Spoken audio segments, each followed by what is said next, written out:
And what's your pleasure? From the Thomaston Place Auction Galleries in Thomaston, Maine, I'm Elizabeth McLeod with Auction Waves. 32,500, 100,000 there. Players all over the house, 400,000 on this rare piece, and 600,000, 900,000, 1 million, 1,175 once, 100,175 twice. We all good? Sold.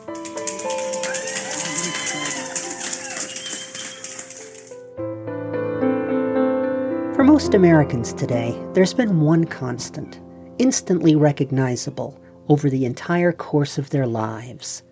The United States flag, 13 stripes and 50 stars, hanging in classrooms, in front of public buildings, and from front porches, a symbol rooted in tradition and unchanged in its present form for the past 65 years. But there was once a time, in a century-long past, when the U.S. flag could look very different, depending upon who made it, why they made it, and when they made it. In this edition of Auction Waves, we'll talk to a prominent American vexillologist about several unique and historical flags appearing in Thomaston Place Auction Gallery's Autumn Majestic Auction. But first, the latest auction news.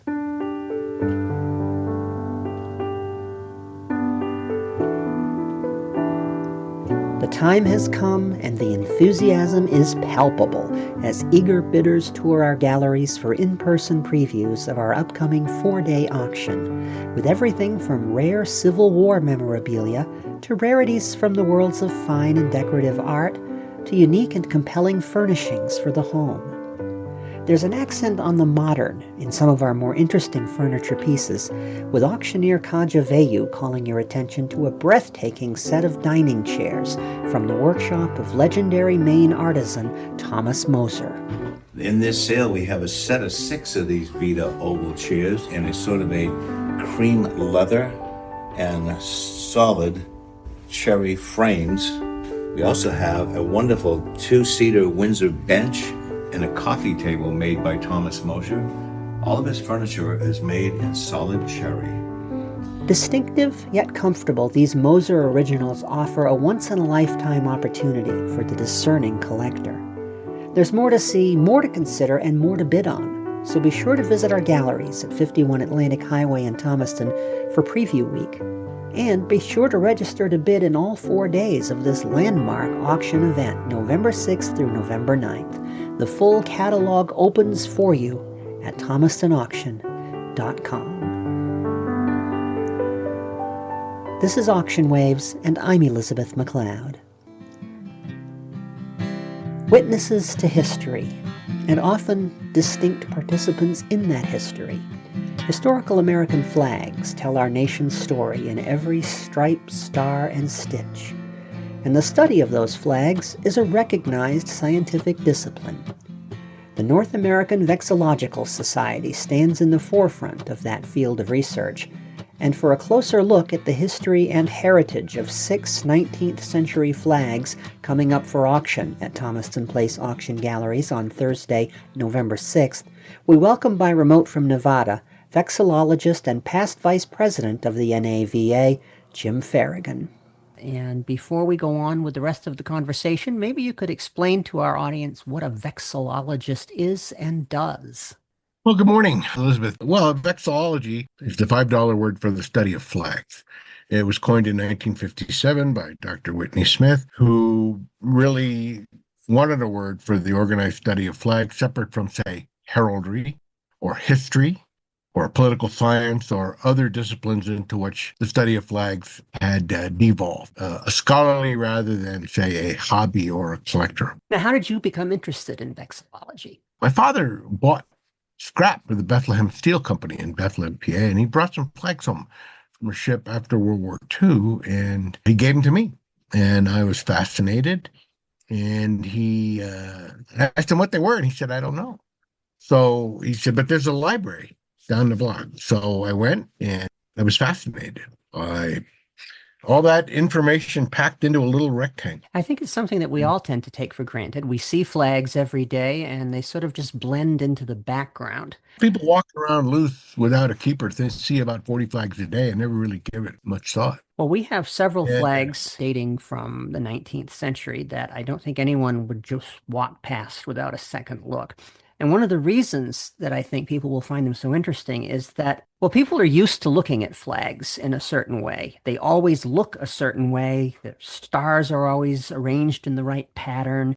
Proportions are always the same. The flag always looks like the flag, but that wasn't always the case, was it? No, that's right. Until 1912, when President Taft issued specifications for the flag, there were as many versions of the flag as there were makers. In fact, you were free to arrange the stars into any pattern you found aesthetically pleasing. There were some constraints imposed by the military for contracts. If you wanted to sell flags to the Navy, they had to look this way. Or if you wanted to meet an Army contract, the Secretary of War would say they should be arranged in a certain way. But other than that, for civilians, there was as many flag variations, as I said, as there were flag makers. Many of the flags that we have in this auction are of military origin.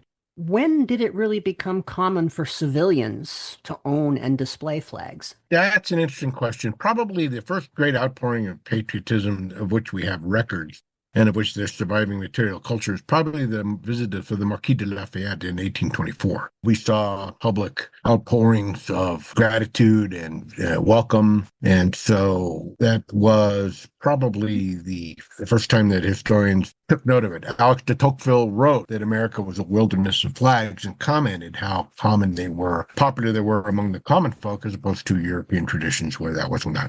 Hey, the two other next events in the 19th century would have been the American Civil War, where flags were displayed by civilians. The death of Abraham Lincoln, as a corollary to that, we saw a tremendous display of flags. And then, of course, during the centennial in 1876. Now, the oldest flag that we have in this group is our lot 1029. This is an enormous, huge flag. It's 8 feet by 18 feet. It was a naval ensign.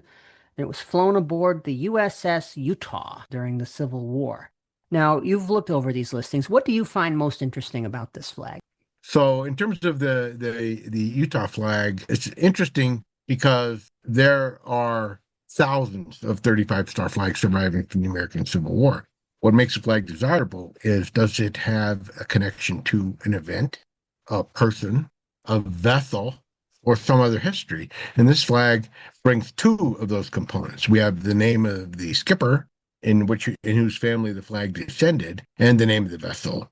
And so that gives the flag a certain cachet that does make it desirable. Now, the question is, how did it survive? And the answer is probably Commander Paulding took it home, marked it with the name of the ship, which was a common practice. And we do find that the great number of these that have been preserved, that's what happened. Somebody took it home as a memento of service.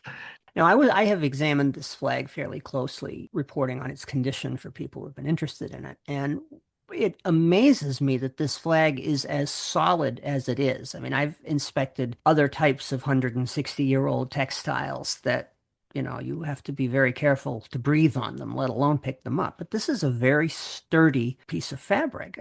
Tell me a little bit about how they made these flags. They were made out of bunting. This flag was likely professionally made either in a yard. Most naval yards up and down the Atlantic seaboard had what they call flag lofts. And in these flag lofts, they made flags for use by the United States Navy. In fact, the largest flag loft on the coast was at Norfolk, which was captured by the Confederates. And we have detailed inventories of the thousands of yards of bunting that the Confederates captured. Other flag lofts, Charleston, up in Boston. They made flags down in Pensacola. And of course, most famously, the New York Navy Yard. Now, a large side wheel steamer like the Utah probably had, at any given time, in minimum 9 to a dozen flags on aboard and in use. In other words, oftentimes they would rotate flags. They would fly different flags of different sizes for different occasions. They would fly a storm ensign in inclement weather. They would fly a much larger flag on holidays. And so they were generally made at as I said, flag lofts and navy yards. What happened during the Civil War was the demand for flags by the growing and the rapid expansion of the U.S. Navy outstripped the Navy's ability to supply these flags, and so they began to acquire contract flags. Well, next we have lot 1059. This is a 38 star flag. And it looks like it hung in a sunny room for a long time because the canton is faded into a sort of a pale bluish gray. But the stars have a very interesting circular pattern. And I know you've talked about how stars were kind of a custom thing. What should we know about this particular style? Well, this is a very popular pattern. This is what I call a double ring with a large center and then four corner stars. This is a very common motif. We saw it very early in the Republic, and it was used up until the 38 star flag. I think we even see it a little past that. But it was a very popular design. The actual star pattern was popularized by the Loan Company of Baltimore. And they made this flag in a wide variety of sizes. And also this pattern, a variation of this pattern was used by the United States mounted troops from 1863 right up until the 1880s.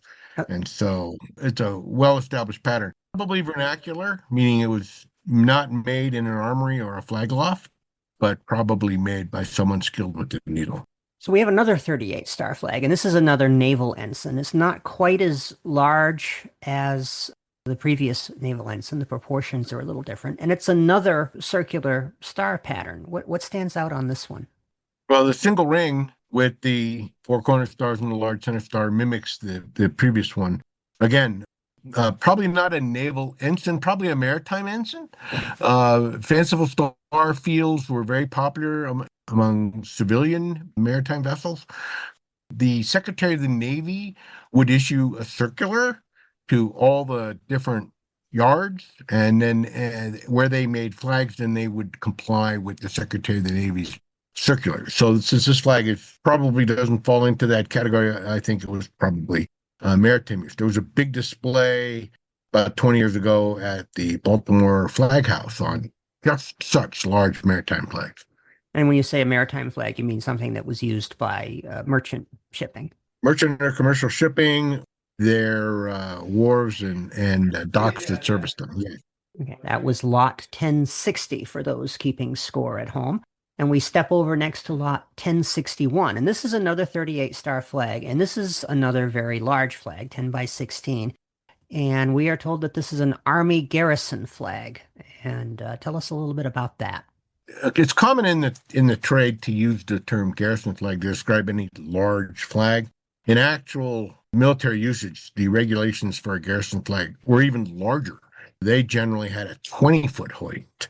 This flag was perhaps used at a garrison, but it complies with the size for what was called a storm flag, or also used as a post flag, a smaller flag than a garrison flag used for either inclement weather or everyday use. It would be interesting to know which post may have flown this flag, because every post had at least 3 sizes of flags that they would use on a regular basis. And again, like the Navy, they would rotate them. Now, that term storm flag interests me. Define a storm flag for us. The military had different sizes of flags. The largest, the garrison flag, also called the holiday flag, would have been flown on special occasions, national holidays, or for important guests. Then the storm or post flag, those terms sometimes were used interchangeably, was flown on a daily basis or during inclement weather. And then eventually the Army specified an actual storm flag that was much smaller and to be used during inclement weather, because the post always had to be identified with a flag. Posts would go through 3 or 4 flags a year, and the same is true with ships. They would consume about 3 ensigns a year. We have next lot number 1062, and this is another flag described as a garrison flag, another 38 star flag. This is a branded flag. This has manufactured by the Horseman Company of Philadelphia. Tell us about that company and why this flag is interesting. Well, Horseman was a known contract supplier to the United States government. The United States established the Schuylkill Arsenal on the banks of the Delaware, and after the Revolutionary War, It became the principal supply facility for the entire United States government. The purveyor of public sustenance, I think was his title. A gentleman named Tench Cox, a personal friend of Alexander Hamilton's, was eventually the director, and they took over supplying all manner of clothing and textiles and canvas to both the United States Army, Navy, and the government. And so in times of need, they often farmed out contracts, and Horseman was one of the major subcontractors in Philadelphia. And he lasted, I think, until the 20th century. Now, we have an interesting bit of history on this flag. It was flown over an iron factory, an ironworks in Philadelphia, and it stayed in the family of the company that owned that factory. And then they raised it again on VJ Day in 1945. Now, some people might say, you can't fly an obsolete flag. What's the status? As long as the flag is in serviceable condition, you can fly it regardless of the number of stars. It is still a United States flag. It rates a salute from someone in uniform. Regardless, once it's a U.S. flag, it's always a U.S. flag. It just simply doesn't have the current complement of stars. Actually, retaining flags and flying them at different events has a long history, and even into the 20th century. President Roosevelt ordered the flag that was flying over the Capitol be retained, and then that flag was used at the Casablanca Conference. It was later used for the liberation of Rome. Truman, after FDR passed, took it to Berlin. And eventually that flag, now called the Liberation flag, was used on the USS Missouri in Tokyo Bay. And so it can be flown anytime that an occasion of such state would warrant. That's the key. That's the key word, is it's serviceable. Now we're starting to get to a more familiar type of flag, familiar looking flag with lot number 1063. This is a 45-star flag. The stitch pattern, the stars appear to be, routined in alternating rows. It's not too dissimilar from today's 50-star flag, except that there are 5 stars less. We are told that this flag is rigged for indoor wall hanging. What can you tell us about a flag like that? Well, quite often flags were made and then after production altered for display, perhaps in a large gymnasium or veterans hall. Oftentimes they adapt it, adding a sleeve or perhaps extra grommets or some way to more efficiently display it indoors. And you do see that. The flag probably didn't start out its incarnation that way, but like I said, it was altered. History and story, and the story that it tells us, because all of these textiles are silent witnesses to history. Stars have a great story to tell because they were the star count during the Spanish-American War. What's the best way to clean a historic flag, should you want to do that? Optimal method would be to find a textile conservator who could clean the flag. So on the East Coast, there are several that I have worked with and can recommend. Basically, they would do it in a flat wash, clean by hand, using pure water. In other words, not tap water, because you don't know what chemicals are in there. And they would use probably a very room temperature water, not boiling hot water or cold water. And they would try and gently release any of the dirt or the particles that have become embedded in the fabric. That's optimal. If somebody wanted to do it at home, they generally don't have the space, but if they do, woolite is fine. I have personally cleaned old flags with woolite. The other thing is you have to be, you want to remove any insect larvae or eggs that may have been, because moths love wool flags, and or actually all natural fibers except cotton. Moths are a big threat. What should people do if they would like to know more about the art and science and history of flag collecting and flag history? Sadly, you can't go get a degree in this. You can seek out knowledgeable, and I hesitate to use the word expert, but experienced collectors. Probably one of the best in the trade right now would be Jeff Bridgman in York, Pennsylvania. The North American Vexillological Association has an information section you can write in and ask us questions, and we'll kind of use our hive mind to answer them.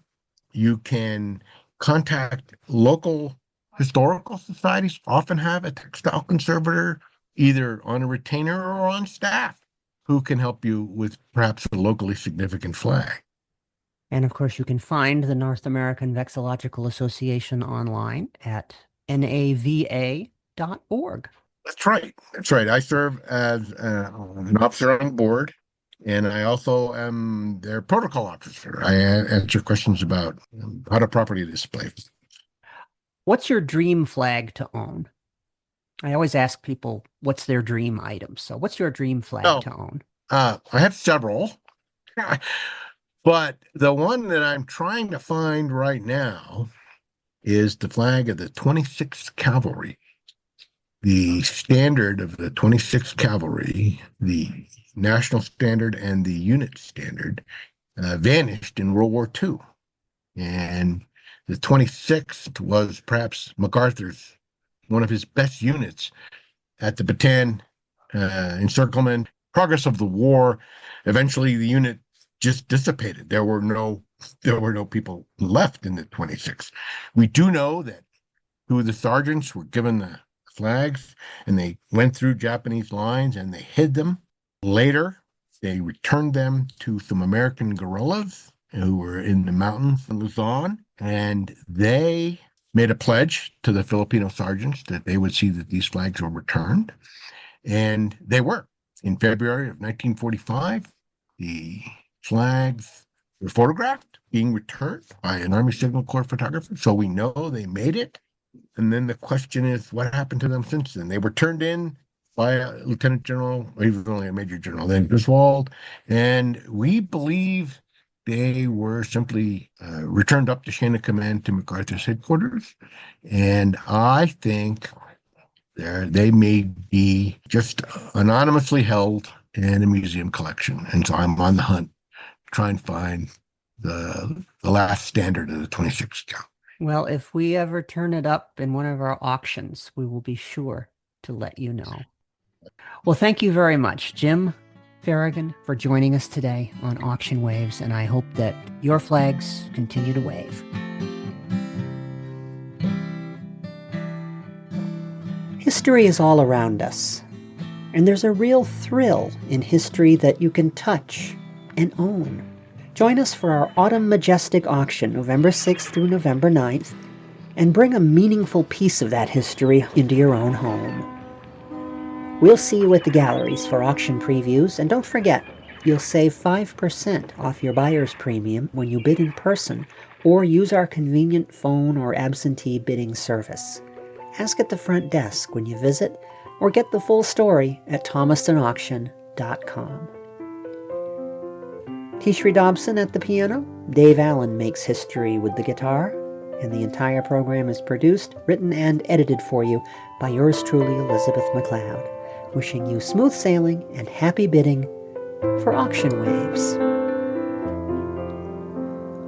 Auction Waves is an exclusive presentation of Thomaston Place Auction Galleries in Thomaston, Maine.